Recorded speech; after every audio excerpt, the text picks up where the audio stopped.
तब तक केवल और केवल अपने महापुरुषों की विचारधारा को आगे बढ़ाने का काम करेगा। और ऐसा करते समय जान भी जाएगी तो जान अपनी हंस करके बलिदान करेगा मिशन पर, लेकिन कोई तीसरा काम जीवन में करने का नहीं। ऐसा मैं क्यों बोला? क्योंकि हमारे ऊपर बाबा साहब अम्बेडकर के एहसान है। मैं आप लोगों को बताना चाहता हूं, माताओं बहनों सज्जनों, शायद आपको नहीं पता होगा, बाबा साहब अम्बेडकर के 4 बच्चे गंगाधर, रमेश, बेटी इंदु और बेटा राय रतन समाज के लिए बलिदान हो गए। जब बाबा साहब अम्बेडकर विदेश में शिक्षा ग्रहण कर रहे थे तो 2 बच्चे गरीबी के कारण मरे। एक बेटी इंदु कैसे गई पता है? जब बाबा साहब 5,000 रुपए लेकर के पढ़ने के लिए विदेश गए तो विदेश में जब पढ़ाई पढ़ रहे थे तो धीरे धीरे उनके पैसे खर्च हो गए। इधर घर में बीमार बेटी इंदु थी।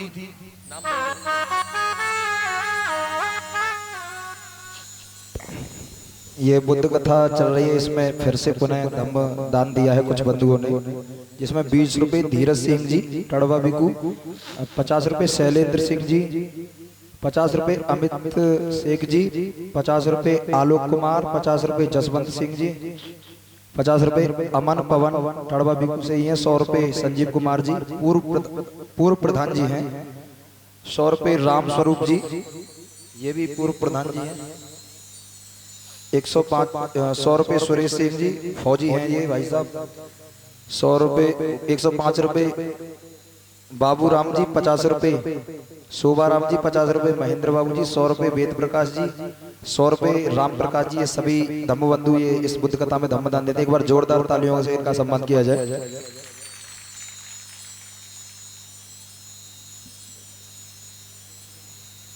अच्छा, बाबूजी सर जी के एक मित्र हैं, वो गुप्त दान दे रहे हैं नाम नहीं। एक बार जोरदार तालियां, 1000 रुपए उन्होंने ये धम्म दान किया। एक बार जोरदार तालियों के साथ उनका सम्मान किया। गुप्त दान नहीं है, गुप्त नाम है।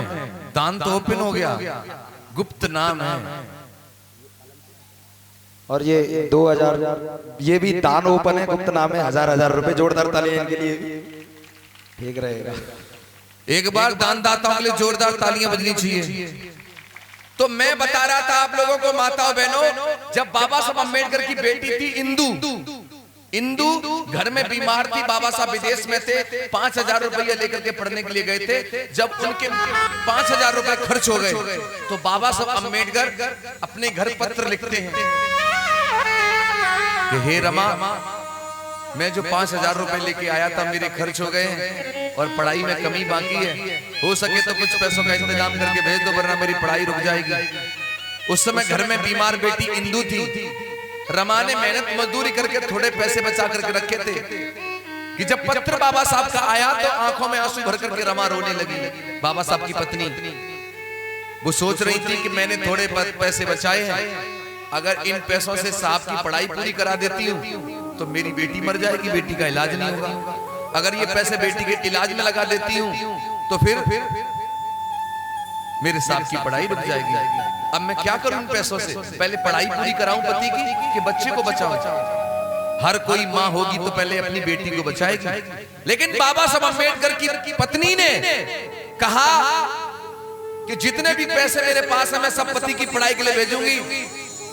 अगर आज बेटी का इलाज नहीं होगा तो केवल एक बेटी मरेगी, इंदु। और अगर मेरे साहब की पढ़ाई रुक गई और वो पढ़ नहीं पाए तो भारत में कितनी बेटियां मरेंगी इसका कोई अंदाजा नहीं लगा पाएगा। तो सारे पैसे भेज दिए बाबा साहब को, और बेटी का इलाज नहीं हुआ तो बेटी ने दम तोड़ दिया। पढ़ाई की खातिर बाबा साहब की पढ़ाई की वजह से बेटी चली गई। और एक बेटा जब बाबा साहब पढ़ करके घर आए, उसका नाम था राजरतन। बाबा साहब के बच्चे 3 तो चले गए, चौथा बेटा था। एक बेटी 2 बेटे, एक ये राजरतन दुनिया में जब आया, रमा की कोख से पैदा हुआ। जब किसी के बच्चे लगातार मर जाएं तो बाद में जो बच्चा पैदा होता है वो सब लोग उम्मीद लगाते हैं ये बच्चा हमारा सहारा बनेगा। तो बाबा साहब अम्बेडकर भी ये सोचने लगे ये बेटा मेरी जिंदगी का सहारा बनेगा और ये बेटा नाम रोशन करेगा, देश की गद्दी पर बैठेगा। लेकिन एक दिन का समय बताओ, रमाबाई घर में झाड़ू लगा रही थी। अचानक उन्हें याद आया कि बहुत देर हो गई, बच्चे को गोदी नहीं लिया। तो दौड़ी दौड़ी गई, बच्चे को गोदी लिया और सीने लगाया तो देखा उन्होंने बच्चे का बदन तप रहा था और बाबा साहब कोर्ट में थे। बच्चा लंबी लंबी अचानक तबीयत खराब हो गई और रमा घबरा गई, बीमारी की वजह से मेरे 3 बच्चे जा चुके हैं, कहीं मेरे बेटे को कुछ ना हो जाए और पति घर पे नहीं, मैं अकेली हूं। तब एक व्यक्ति को रमा ने अपने घर बुलवाया और क्या हुआ, रमा ने एक व्यक्ति को बुलवाया और निवेदन किया कि जाओ मेरे पति को बुला के लाओ, कहो कि उनका बेटा बहुत बीमार है, लंबी लंबी सांसें ले रहा है। हुआ क्या सुनो, आदेश रमा का पा करके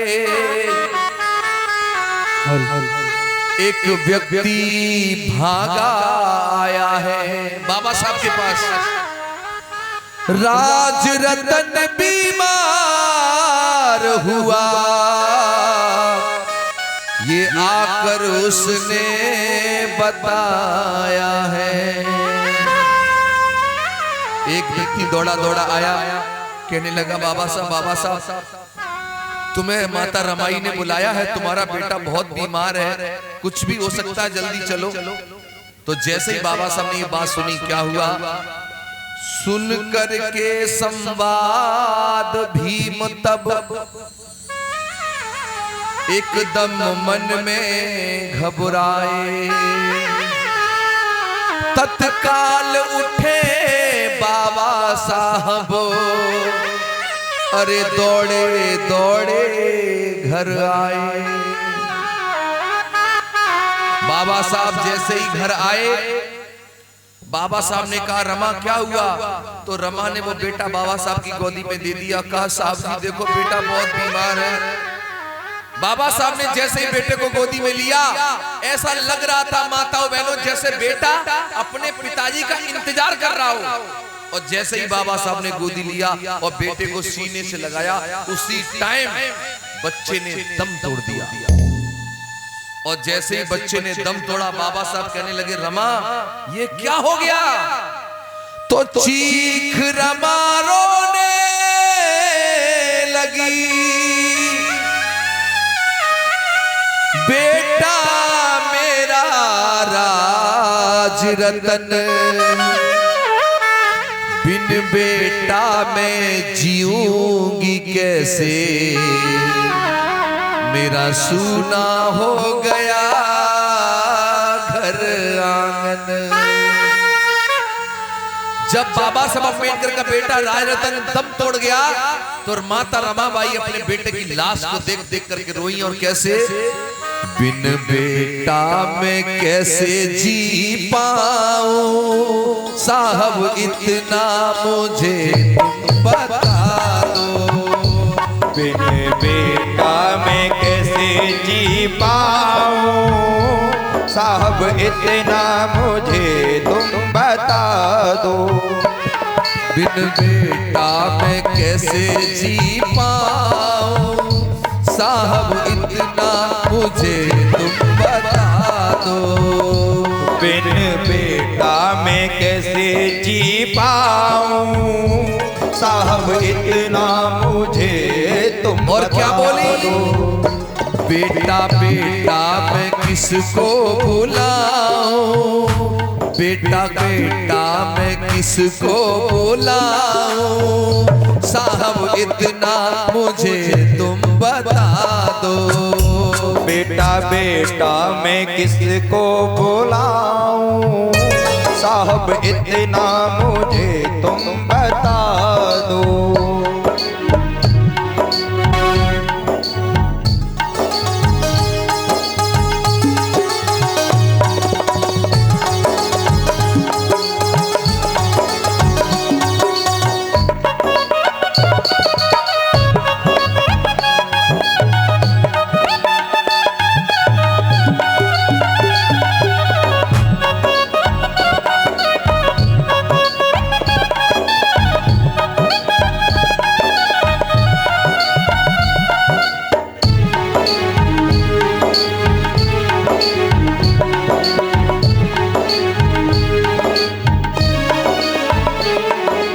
बाबा साहब अपनी पत्नी को कहते हैं रमा चुप हो जाओ, रमा चुप हो जाओ, मैं जानता हूं कि एक माँ के 4 बच्चे मर जाएं तो उसके दिल पे क्या गुजरती है।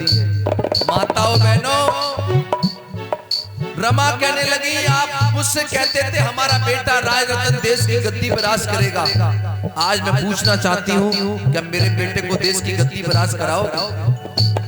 बाबा साहब कहने लगे, रमा मैं जानता हूँ हमारा बेटा दुनिया में नहीं रहा और मरा हुआ बेटा देश की गद्दी पर राज नहीं करेगा, लेकिन तुम्हारे आंसुओं की सौगंध खा करके वचन लेता हूँ दुनिया में ऐसा काम करके जाऊंगा।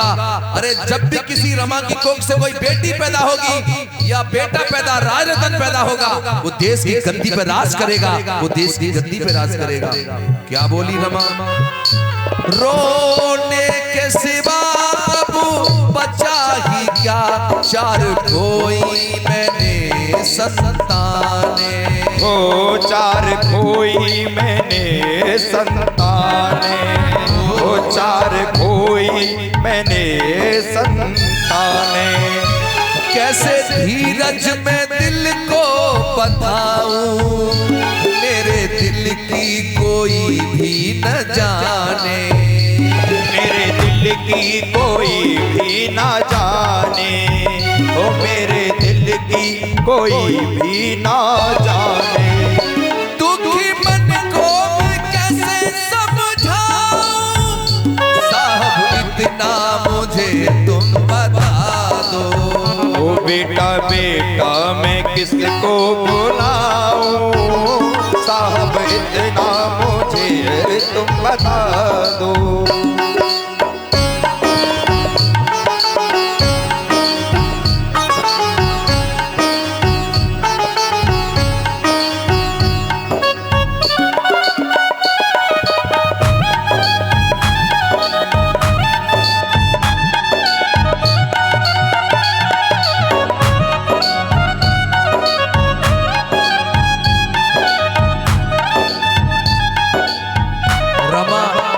रो रही और क्या कह रही है?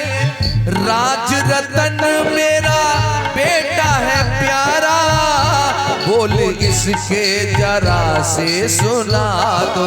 ओ बोल इसके जरा से सुना दो, हाँ बोल इसके जरा से सुना दो। कह के माता ये मुझको पुकारे, कह के मैया ये मुझको पुकारे, सोया बेटा है इसको जग